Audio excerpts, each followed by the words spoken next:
ओम शांति। श्राप का विज्ञान कैसे काम करता है? अब इसको ऐसे समझना कि मान लो कोई गुरु है और उसने अपने शिष्य को एक मंत्र दे दिया। अब वो शिष्य क्या करता है, वो बार बार वो मंत्र दोहराते रहता है। जैसे फॉर एग्जाम्पल राम राम राम राम।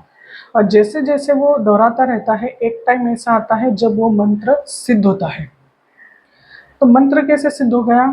बार बार दोहराने से, बार बार उस मंत्र में ऊर्जा डालने से।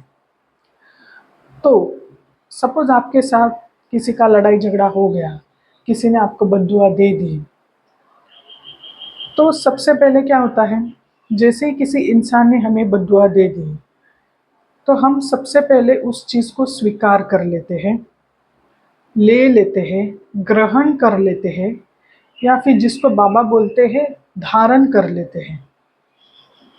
धारणा यानी वो पहन ही लिया, अब आपने उसको ले लिया, स्वीकार कर लिया। और एक बार हमने स्वीकार कर लिया तो क्या होता है, माइंड में वो मंत्र उच्चारण चालू हो जाता है। ऐसा हुआ तो, ऐसा हुआ तो, ऐसा होगा तो, ऐसा होगा तो। जितना ज़्यादा आप उसको अटेंशन दोगे, ऊर्जा दोगे, जितनी बार दोहराओगे, वो मंत्र की तरह सिद्ध होता जाएगा। सामने वाला आया, उसने अपनी एक बात बोल दी, लेकिन आप बार बार उसको दोहरा रहे हो, ऊर्जा दे रहे हो, तो उसका परिणाम भी बढ़ा रहे हो। साथ साथ वो चीज़ बहुत बुरी तरीके से आपके साथ घटेगी। इसको भी ना आप जैसे स्टैंप लगा रहे हो, होना ही है, ऐसे ही होना है। तो बाबा ने एक बार कहा था कि अगर आप उसको स्वीकार ही ना करो, उसको लो ही मत, उसको अटेंशन ही दो मत, उसी वक्त छोड़ दो, लो ही मत, तो आप इससे बच जाओगे, सेफ रहोगे। तो इसका मतलब ये नहीं कि किसी के साथ भी आप बुरा कर दो, नहीं।